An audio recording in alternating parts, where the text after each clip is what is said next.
আমরা চাই যে একটি শান্তি এবং সম্প্রীতির পরিবেশের মাধ্যমে নির্বাচন অনুষ্ঠিত হোক, প্রতিহিংসা এবং বিভেদের রাজনীতি দূর হোক। ফলে এনসিপির যারা মনোনয়ন পেয়েছেন প্রাথমিক, আমরা তাদের প্রতি আহ্বান থাকবে যে আপনারা অবশ্যই ঐক্যবদ্ধভাবে যারা প্রতিদ্বন্দ্বী রয়েছেন আপনাদের এলাকায় তাদের সাথে সম্মিলিতভাবে তাদের সহযোগিতা নিয়েই, তাদেরকে সহযোগিতা করেই নির্বাচনে অংশগ্রহণ করবেন। আমরা নির্বাচনী পরিবেশ পুরোপুরি সন্তোষজনক আমরা বলবো না।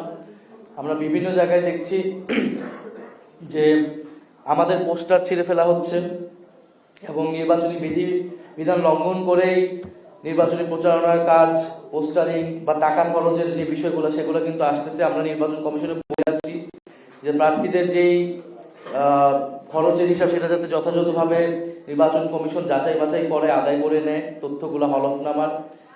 আমরা দেখছি বিভিন্ন জায়গায় অস্ত্রের মহড়া হচ্ছে। বিএনপি জামাত উভয় দল থেকে আমরা এই ধরনের সংস্কৃতি দেখছি। আমাদের সদস্য সচিব যখন সেটা একটা বক্তব্যে বিরোধিতা করেছে, জামাত ইসলাম থেকে সেটার একটা প্রতিবাদ জানানো হয়েছে মিথ্যা।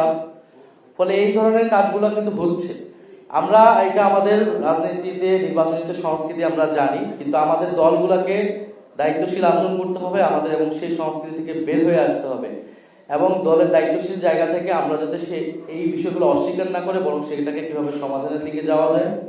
এবং বিভিন্ন জায়গায় মনোনয়ন নেওয়াকে কেন্দ্র করে কিন্তু শৃঙ্খলা নষ্ট করা হয়েছে, যানবাহনে ভাঙচুর হয়েছে এবং নির্বাচন কমিশন সর্বোপরি এই যে যারা মাফিয়া, বিভিন্ন জায়গায় মাফিয়াদেরকে নমিনেশন দেওয়া হয়েছে, ঋণ খেলাপিকে নমিনেশন দেওয়া হয়েছে, তাদের বিরুদ্ধে ব্যবস্থা নেবে কিনা এর উপর নির্ভর করবে যে নির্বাচন কমিশন কতটা সুষ্ঠু প্রক্রিয়া কাজ করতেছে। তবে আমরা নির্বাচন কমিশনের উপরে, অন্তর্বর্তী সরকারের উপর আস্থা রাখতে চাই, কারণ আমরা চাই না যে আমাদের এই নির্বাচনী প্রক্রিয়া, আমাদের এই সংস্কারের অগ্রযাত্রা কোনোভাবে ব্যাহত হোক। এটা তো এনসিপির তালিকা। আমরা আমাদের জোটের যারা দল রয়েছেন বা এই জোটে আরো অনেক দল আসতে পারেন, আমরা পরবর্তীতে তাদের সাথে একটা সমন্বয় করব। এই মুহূর্তে আমরা বলতে পারতেছি না। আমরা ভালো প্রার্থী দেখে আসলে এই বিষয়টা সমন্বয় করবো। এটা কোনো নির্ধারিত সংখ্যায় আবদ্ধ থাকবে না। আর দ্বিতীয় এটা কি বলেছিলেন প্রথমটা? জোটের আচ্ছা, আমরা প্রথমত যখন আমরা দেখলাম যে আমাদের নমিনেশন প্রক্রিয়া চালু করার পরে 1600 মানুষ যখন এই আমাদের নমিনেশন ফর্ম কিনেছেন এবং সারা দেশে অভূতপূর্ব সাড়া পড়েছে, আমাদের কাছে তখন মনে হয়েছে যে মানুষের এই ভালোবাসাকে আমরা উপেক্ষা করতে পারি না। আমাদের নমিনেশন ফর্ম অনেকেই কিনেছেন যারা নির্বাচন আসলে অংশগ্রহণ করবেন না, বিদেশে থাকেন অথবা দেশে কোনো একটা পেশায় আছেন।